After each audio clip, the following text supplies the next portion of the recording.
मित्रों नमस्कार, मैं दिलीप पांडे। स्वागत है आपका मेरे YouTube चैनल में। मित्रों, बांग्लादेश के अंदर इस वक्त जिस तरह के हालात बने हुए हैं और वहां पे हिंदुओं की जिस तरह की दुर्दशा हो रही है, उसको देखते हुए असम की मुख्यमंत्री हिमंता बिस्वा शर्मा ने एक प्लान पूरे देश के सामने रखा है।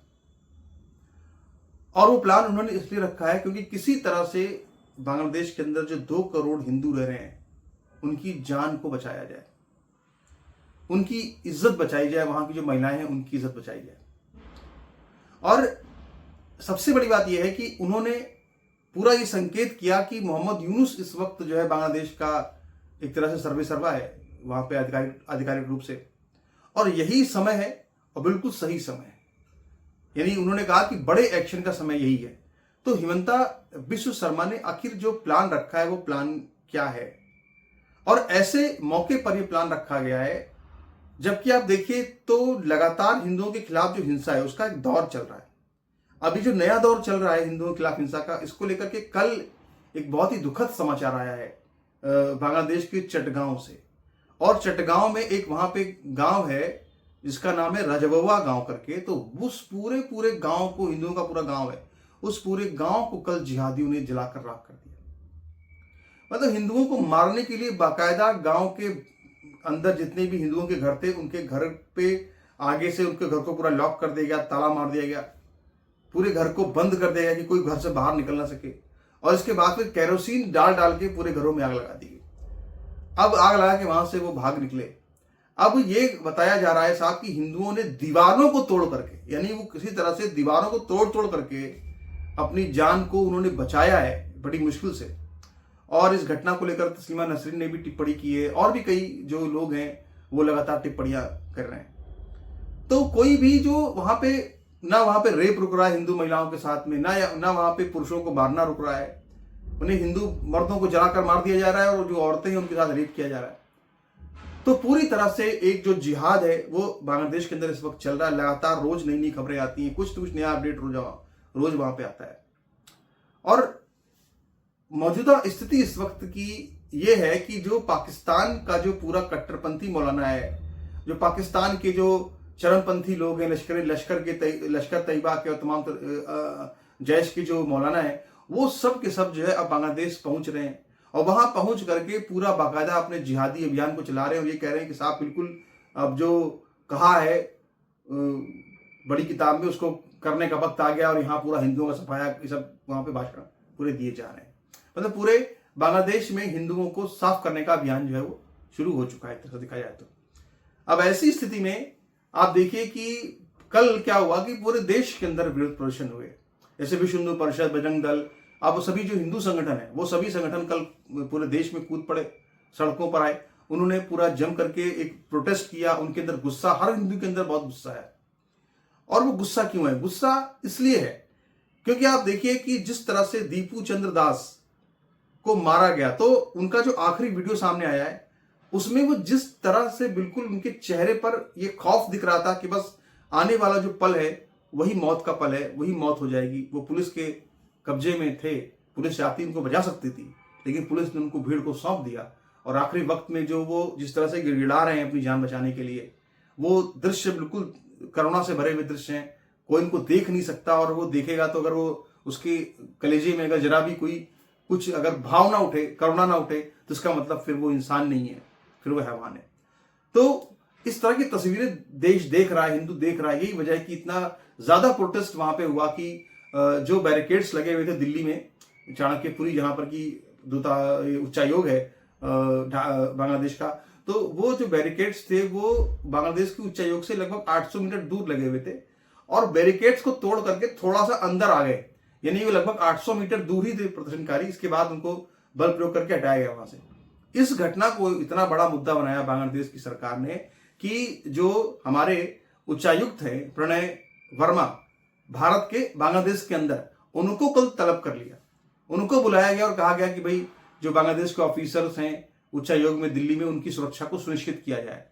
यानी आप ये देखिए कि एक तरफ तो भारत के जो उच्चायोग बांग्लादेश के अंदर ढाका के अंदर है, वहां पर क्या हो रहा है कि बिल्कुल जो अधिकारी हैं हमारे उच्चायोग के, उनके घरों में जाकर के उनके घरों में पत्थरबाजी की जा रही है, लोग गेट पर चढ़ जा रहे हैं, उच्चायोग में रोज प्रोटेस्ट हो रहे हैं, वहां पे गेट पर चढ़ जा रहे हैं। उसको लेकर के इनके अंदर कोई आत्मग्लानि नहीं है कि आप सुरक्षा नहीं दे पा रहे हैं, आप उनको रोक नहीं पा रहे हैं।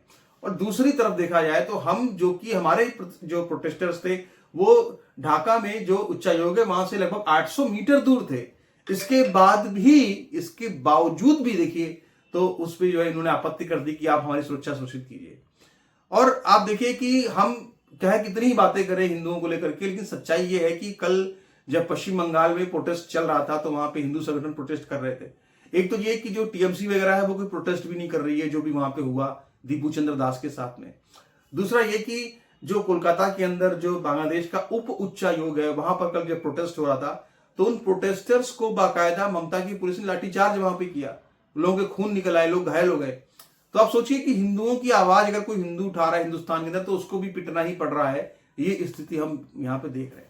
अब इन सब हालातों में, इन सब स्थितियों में अगर देखा जाए तो लगातार जिस तरह का दमन चल रहा है, तो अब ऐसे में एक बड़ी बात जो है वो हिमंता बिस्व शर्मा की तरफ से कही गई है। भाई देखिए, न्यूज 18 के मंच पर हिमंता बिस्व शर्मा का एक इंटरव्यू चल रहा था और उसी इंटरव्यू में हिमंता बिस्व शर्मा ने बिल्कुल ये साफ साफ बात कही, एक संकेत उन्होंने कहा देते हुए ये अपनी बात क्लियर करी कि जिस तरह से जो रूस है उसने डोनबास पर अपना कब्जा किया, कुछ वैसा सोचना होगा भारत सरकार को। एक सुझाव कहें इसको, और वो उन्होंने क्यों उसकी बात कही, क्योंकि अगर आप देखें तो जो डोनबास है, जो क्राइमिया है, दरअसल ये वो इलाके हैं यूक्रेन के जो पहले यूक्रेन के कब्जे में थे, लेकिन यहाँ पे रूसी भाषा बोलने वाले लोग थे और जो यूक्रेनी भाषा बोलने वाले जो लोग थे वो उत्पीड़न करते थे रूसी भाषियों का। तो पुतिन जो कि खुद रूस के हैं, रूसी भाषी हैं, तो उन्होंने अपने भाइयों को वहां अकेला नहीं छोड़ा, उन्होंने यूक्रेन के ऊपर हमला किया, अटैक किया। इसके बाद वहां पे जो रूसी भाषी लोग थे उनका एक अलग अलग होमलैंड बनाया, यानी कि जो डोनबास का एरिया है, जो क्राइमिया का एरिया है, जो कि पूरी तरह से रूसी भाषी क्षेत्र बहुल क्षेत्र है, तो उन इलाकों को उन्होंने अलग करके कहा कि भाई ये तुम्हारा होमलैंड है, तुमको हमने प्रांत दे दिया और बाकी यूक्रेन जो है तुम जाओ, तुमसे हमें कोई मतलब नहीं है। तो ये जो उन्होंने किया, यानी उन्होंने ये कहा कि भाई देखो जिस तरह से पुतिन कर सकते हैं उस तरह से हम क्यों नहीं कर सकते कि हम भी बांग्लादेश में उन इलाकों को जो कि हिंदू बहुल इलाके हैं, अगर वो सुरक्षा नहीं दे सकते हिंदुओं को, तो अच्छा है कि हिंदू कहीं एक जगह इकट्ठा हो और वहां पे उस जगह को हिंदू एक तरह से होमलैंड बना दिया जाए या उसको शामिल कर लिया जाए भारत के अंदर। तो उससे क्या फायदा होगा कि ये जो इलाके हैं, ये जो चिकन नेक है उसी के बगल के इलाके हैं जहां पे हिंदुओं की आबादी भी ज्यादा है थोड़ी, तो वहां पे क्या कर सकते हैं कि उन इलाकों को ले, तो उससे क्या फायदा होगा कि चिकन नेक भी चौड़ा हो जाएगा और दूसरा की जो हिंदुओं की सुरक्षा वहां पे हो जाएगी।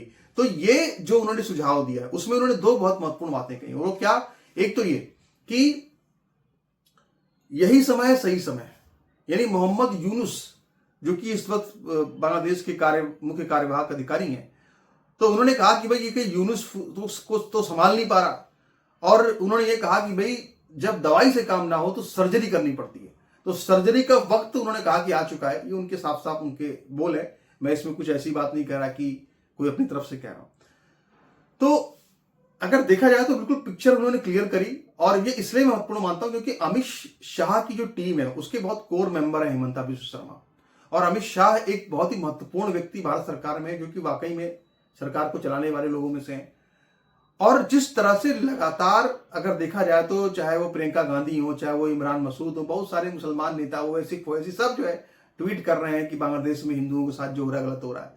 तो भाई जब इतना सब लोग ट्वीट कर रहे हैं तो कहीं ना कहीं भारत सरकार को के ऊपर एक दबाव है, उनको उस पर एक्शन लेना चाहिए। अगर विपक्ष भी जो है अगर हिंदुओं की आवाज उठा रहा है तो इसका मतलब कहीं ना कहीं एक बहुत बड़ा मुद्दा ये है, इसको बात को समझने की आवश्यकता है।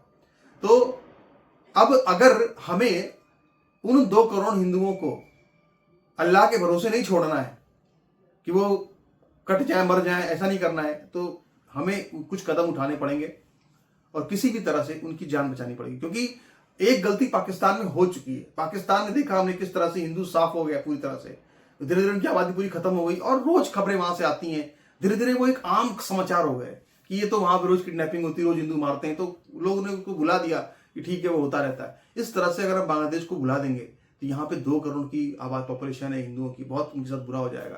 तो हमें इनको बचाने की आवश्यकता है, इसीलिए भारत सरकार को इसमें कुछ ना कुछ करना होगा और हिमंता बिस्व शर्मा के सुझाव जो हैं जो अच्छे हैं उस पर करना होगा। नमस्कार।